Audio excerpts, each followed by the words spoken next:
Gentlemen, as promised, here is my recipe for spag bowl. Extra special, I'm going to make a garlic bread as well. This first bit of the video will have the ingredients and the equipment you need. Now, it's not scientifically validated, but this recipe will give you at least 50 centimeters more on your vert and make you 300% more attractive to whoever you desire. So what you need for your pasta, obviously you need a bowl and some water, or a pot even. To cook the sauce, you'll need another pot and a spoon. Alright, start with the garlic bread. You need 2 old bread rolls that are about to go mouldy, so you can use them up. You'll need some garlic, whether it's fresh. I use this crushed one from Aldi because it's convenient. And you'll need some butter, probably a little bit of salt, because salt makes everything better, and some oregano to put on top. If you don't have oregano, you can leave that off. Alright, so that's your garlic bread. Seems complex, but it's really nice. I'll show you later. For the bechamel sauce. Bechamel? I can't remember. Spag bowl. Huh? Spag bowl. Yeah, the spag bowl sauce. I think it's bechamel. Bolognese. Bolognese sauce. There you go. Yeah. Bechamel's white, isn't it? Yes. Disregard the bechamel. Alright, you need some mince. I'm using pork mince because I think it's got a better flavour than beef mince for spag bowl, but you can use either. To give it flavour, you need 3, the big 3, the onion, the carrot, and Zucchini. the zucchinis. You can either use all the celery, but celery's for peasants, so I don't like it. Agreed. You'll need a tin of tomatoes, also from Aldi, and a tin of tomato paste, also from Aldi. A little bit of olive oil so it doesn't stick to the pan. Parmesan cheese. All from Andy. Yeah, everything here is from Aldi, except this San Remo, but that's from Louis. You need a chopping board. You need a weapon and a spoon. I think that's it. So that's what you need to get started.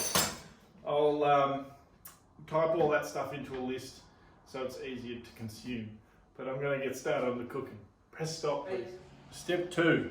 I just chopped the ends off those bad boys and took the skin off this.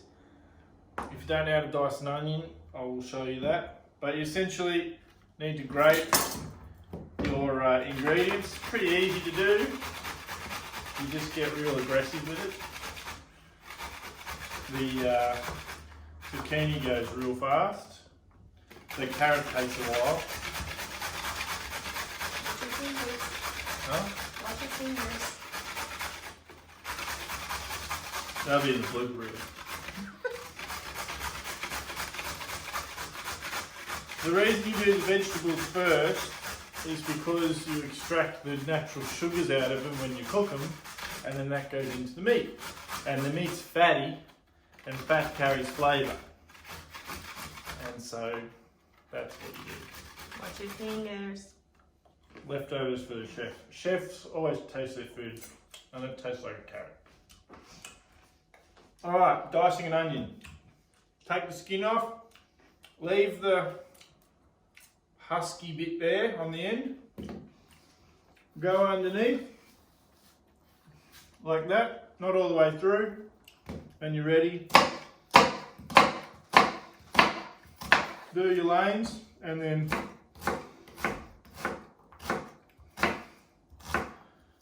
Bob's your uncle, like that. I actually had an Uncle Bob. Rest in peace. He died, but he drove taxis around here in Canberra. My Uncle Bob.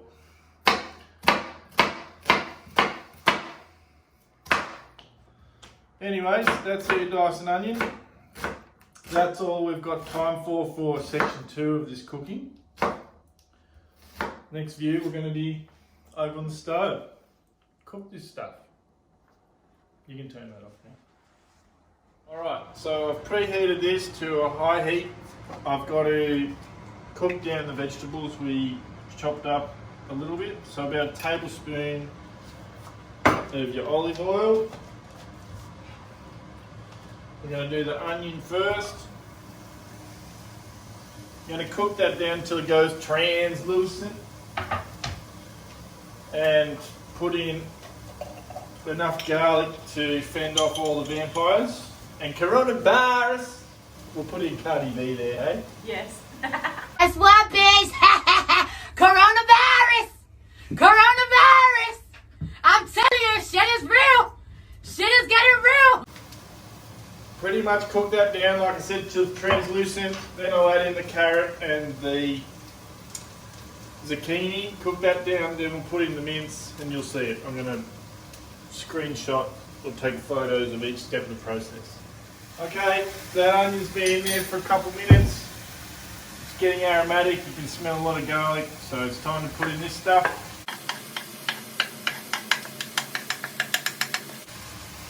Cook it until it's soft. Alright, so this is what's going to put flavour into your protein. Give it that depth and complexity of deliciousness. Remember that 300% more attractiveness? It's all in your depth of flavour. Okay, something I didn't do, which is good to do, is just add a bit of salt at this stage. A little bit. Just enough to extract the moisture out of the vegetables. And then from here, put in your protein. Remember, it could be pork or beef. Now, don't cook the paper. Seen it done. Not funny. Now, the perfect thing about this recipe, which I didn't say at the start, is its scalability. So, this is enough for my delicious partner and I, Julia, just 500 grams. But if I wanted to make a big batch for like a whole team and out of a big pan, every 500 grams of mince you do, you add a tin of tomato and you add a tin of tomato paste. And you add a carrot, one onion and a zucchini. So just scale it that way and you can make heaps of this stuff. Okay, so I'm going to cook that till it's the meat's brown and then we'll move on to adding the sauce. Pause that shit. Yummy! Yum yum yum yum yum yum yum yum yum yum. Gibby gibby gibby gibby gibby gibby gibby. Welcome back. As you can see, the meat is now brown throughout. So we're on to step 3, 4 or 5, haven't kept count. But we put in the tomatoes and the tomato paste. Very simple step. Just chuck it in there. The whole lot.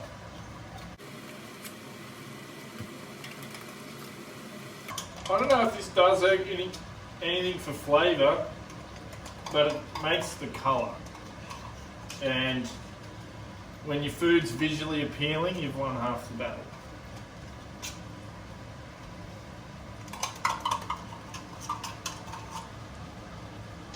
Okay, so that's the tomato paste. Ah, that hurt. Ah, that hurt. I need to do some more weights. Thumb weights.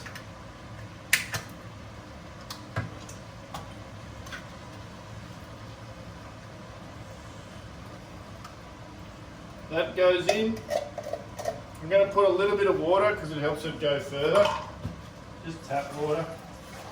Like 100 ml. And that's it. I'm going to stir this through, make it look really red, and then let it simmer on a low heat for as long as it takes to get to the consistency you want, but the longer the better. And the good thing about this sauce is it'll taste even better tomorrow after a night in the fridge. Okay, so I'm going to get that going, and then from there I'll go back to the bench, prepare the garlic bread to go in the oven, and then prepare the pasta, and then we're nearly ready to eat. You can stop it again. Okay, as you can see, that's simmering away, so now you've got time to prepare your condiments. So turns out I did wait an extra day or two too long for the bread rolls to turn into garlic bread because they were actually mouldy. And you don't want to be risking eating mouldy food right now because if you get food poisoning, you've got to go to the hospital. And you know what's there? Coronavirus! Coronavirus! Coronavirus! I'm telling you, shit is real! Shit is getting real! I'm going crazy, I tell you. Anyways, garlic bread. I'm putting it on sourdough instead. An Aldi special. All you need to do is put some butter on there. Generous amount, obviously. Because butter makes the world go round.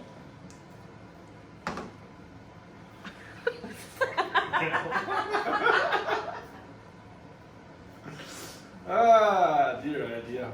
And then you just get this garlic stuff that I talked about so fondly before.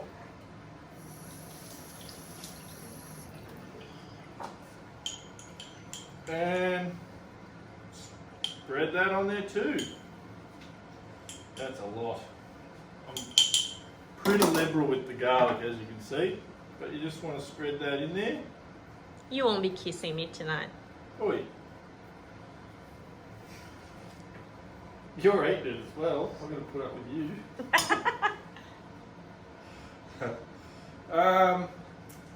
And then, just to bring out a little more, a tiny bit of salt on both, and that's ready. I'm actually, no it's not. I'm going to make my old mate Rosemary. I'm going to put a bit of her on there. Because garlic and rosemary go together like basketball and hot dogs. Again, I don't know why I talk sometimes. Oh, Salt Bay. Okay, that's enough for that one. There's your garlic bread. I'm going to preheat the oven to 160, and I think it'll take 2 minutes because it's already cut. What are you doing? You can't drink while you're working. You chef on duty right now. This is part of the recipe. So this is pro tip. Some people like to drink wine with dinner. I'm one of those people. But if you, this is like a Merlot, so it's like a dry red, not too bad. Just sneak a bit in there. Gives it a good colour. You cook off the alcohol, so it's good for anyone under the age of 18. And then you've got your wine food pairing. Spot on. Thank you, chef. You're welcome. Okay, the sauce has been cooking for probably 10 minutes. You can see it's getting thicker, it's getting more rich in colour. The red wine helps. So I'm getting ready to cook the pasta. With spaghetti, you want lots of water, so you need a big pot. Lots of water. I pre-boil the water in the kettle, speeds things up. So I've got like nearly 2 litres in there. And, oh, here's another tip. Fill the kettle up for next time. Because when you get up in the morning like 7, you want coffee, you don't want to be filling the kettle, you just want to turn it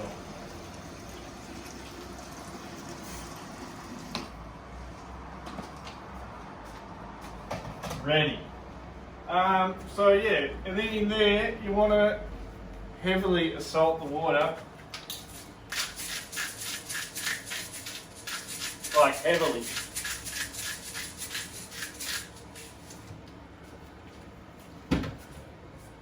No more salt in the dinner. There's plenty in there. And then this is dubious among chefs whether to put oil in the water or not. I do, because I'm told it helps coat the pasta a little bit and stop it sticking together. Some people say don't worry about it, it's a waste of oil because it just floats. but I've always done it, so I'm going to keep doing it. I'm only going to cook half this because I think reheated pasta tastes like crap, and I'll recook the rest tomorrow for leftovers. With spaghetti, it's good to try and separate it like pickup sticks. So you go in and you spread it, and then it'll cook and fall into the water over time and stop it sticking together. You know how I talk about detail in your training? Detail in the kitchen, it all matters. It matters. So that pasta will take approximately, I'd say 8 minutes, maybe 10, depending on how you like it. I don't like it al dente, I like it a little softer. And I'll preheat the oven to 160 as said. And in about 10 minutes you're going to see me tile this together. Obviously Parmesan cheese on all spaghetti bolognese. And then I'm going to eat it. And now you can too. Me? No, the boys that are watching the video. You can eat this once you put in the work and reap the dividends. Oh. Anyways, the climax is about to happen. We're going to get to the point of all this, and that's eating. Yeah. Turn it off. You're on. Okay. The bit you've all been waiting for. We're in the last 2 minutes of the fourth quarter, where it all counts. We're going to win the game. What we're going to do, you put your spices in your sauce right at the end. So oregano, sorry, not spices, herbs. So a little sprinkle of oregano across the top. Kind of like putting sprinkles on a cake, you don't want to overdo it. Same thing with your basil.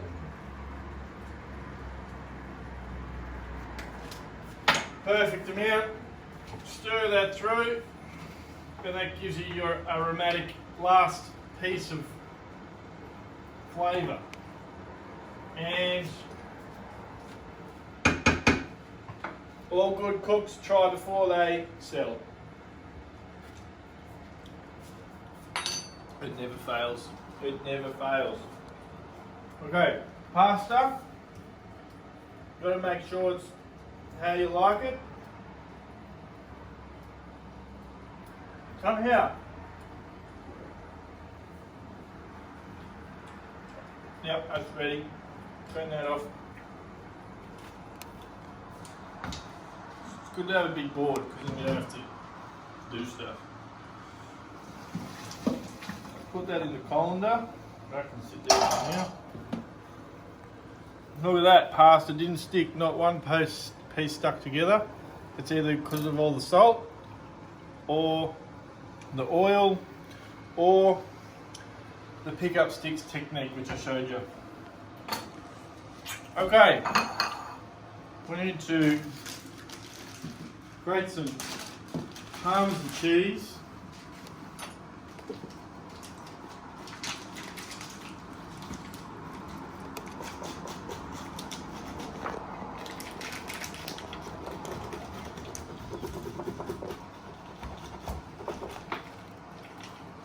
Great. Also from Aldi. Did you know they can't call it Parmesan because it wasn't made in a certain place in Italy? So they call it all kinds of stuff. Parmesan's got some copyright thing, so if it doesn't come from the right region in Italy, you can't say Parmesan. What is it called then? What's this one called? Grand Padano. Okay, whatever that is. Yeah, it's Parmesan basically, but it tastes the same, can't call it the same. It's the same rule as when you call sparkling wine champagne. Yeah, the Italians are quite particular about that kind of thing. So, the other thing, portion control. I want to eat off a plate, but Julia says, no, eat off a bowl. You can always come back for seconds. And she's 100% right. I'm always in. I'm going to let that one go through to the keeper. Turn this off, so that's ready. Try and present it well.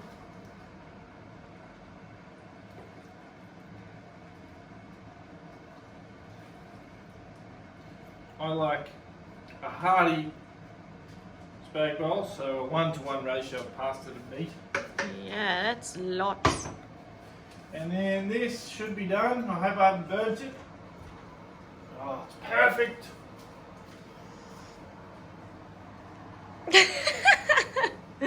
That's the technique, never fails. Never. I'm such an idiot.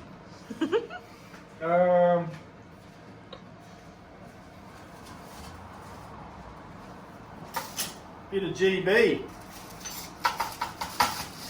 Get off.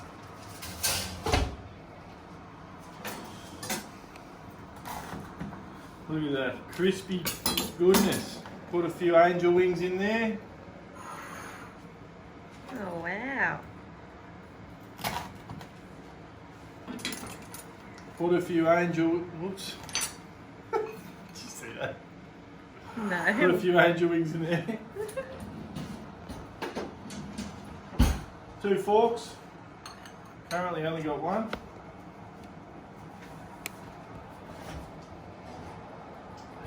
It's in the wash. Shit. Since Do your dishes, kids. social distancing, we decided to use the dishwasher more. We never have any forks left. That's because you only have 4. All right. We have just dished up in about, I don't know, it probably took 40 minutes, I guess. We took our time. We We're took not in it. a rush. We have time right now. Yeah, in social distancing. So this will guarantee to add 3 meters to your vert, 300% more attractive to whoever you want to be attracted to. Please, make the recipe, send me a photo, and enjoy. Yay!